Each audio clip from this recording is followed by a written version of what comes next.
प्रिय श्रद्धालुओं, जय श्री कृष्णा, जय श्री राम, जय श्री राधे राधे, जय श्री महाकाल। इस प्रवचन में आपको सुनाएंगे राजा जन्मेजय द्वारा व्यास जी से कृष्णावतार सुनने का निवेदन करना।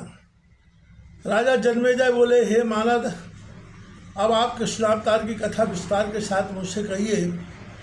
हे मुने, महाबली श्री कृष्ण बलराम जिनके पुत्र रूप से उत्पन्न हुए, उन वसुदेव और देवकी को दुख का भागी क्यों होना पड़ा? जिनकी तपस्या से संतुष्ट होकर साक्षात भगवान श्री हरि उनके पुत्र बने थे, वे ही वसुदेव और देवकी बेड़ियों में बद्ध होकर कंस के द्वारा बहुत वर्षों तक क्यों सताए गए? वे श्री कृष्ण उत्पन्न तो मथुरा में हुए, किंतु गोकुल क्यों ले जाए गए? बाद में कंस का वध करके उन्होंने द्वारका में निवास क्यों किया? आपने पिता आदि के द्वारा सेवित समृद्ध संपन्न पवित्र स्थान को छोड़कर वे भगवान श्री कृष्ण दूसरे अनार्य देशों में क्यों चले गए? एक विप्र के शाप से भगवान श्री कृष्ण के वंश का नाश क्यों हो गया? पृथ्वी का भार उतारकर उन कृष्ण ने तुरंत देह त्याग कर दिया। जिन पापियों के भार से पृथ्वी व्याकुल उठी थी, उन्हें तो उम्मित कर्मों वाले भगवान श्री कृष्ण और अर्जुन ने मार डाला था, किंतु जिन चोरों ने भगवान कृष्ण की पत्नियों का अपहरण कर लिया, उन्हें वे क्यों नहीं मार सके? हे मुने,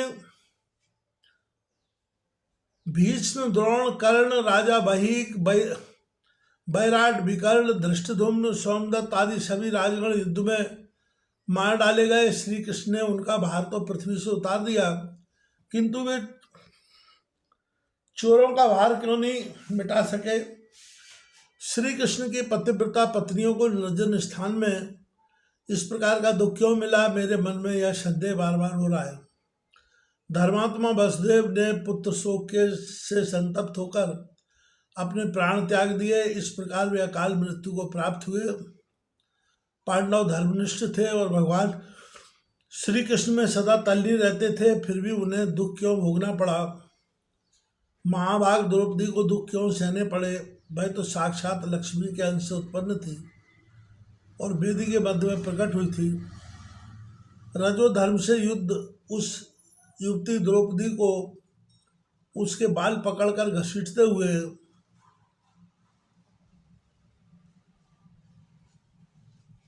दुशासन सभा में ले आया था।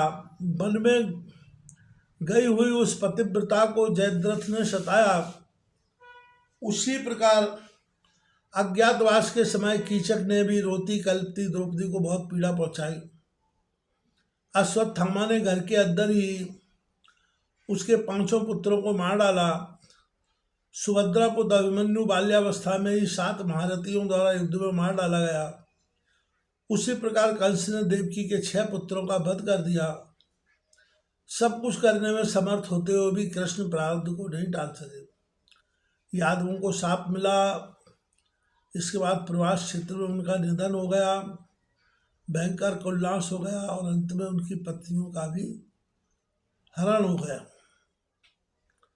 भगवान स्वयं नारायण ईश्वर और विष्णु थे, फिर भी उन्होंने दास की भांति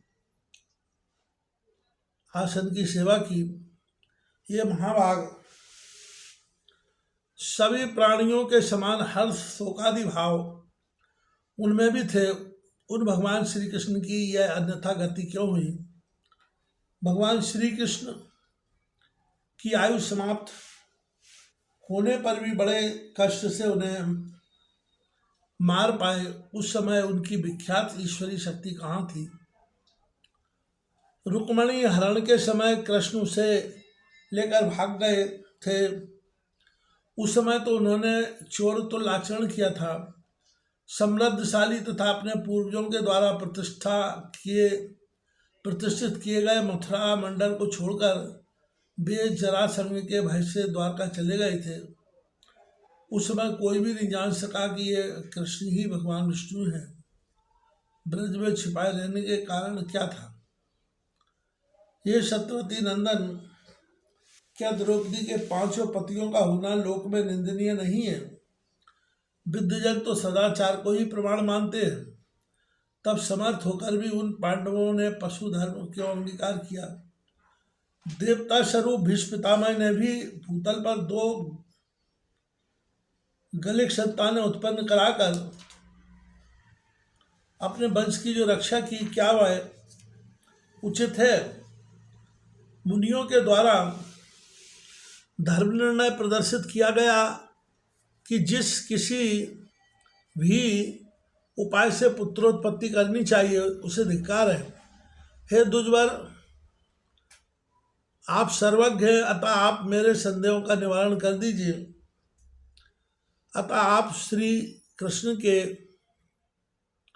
महान चरित्र का विस्तार पूर्वक वर्णन कीजिए और उन लोकोत्तर भगवान के द्वारा पृथ्वी पर किए गए कर्मों को भी बतलाइए।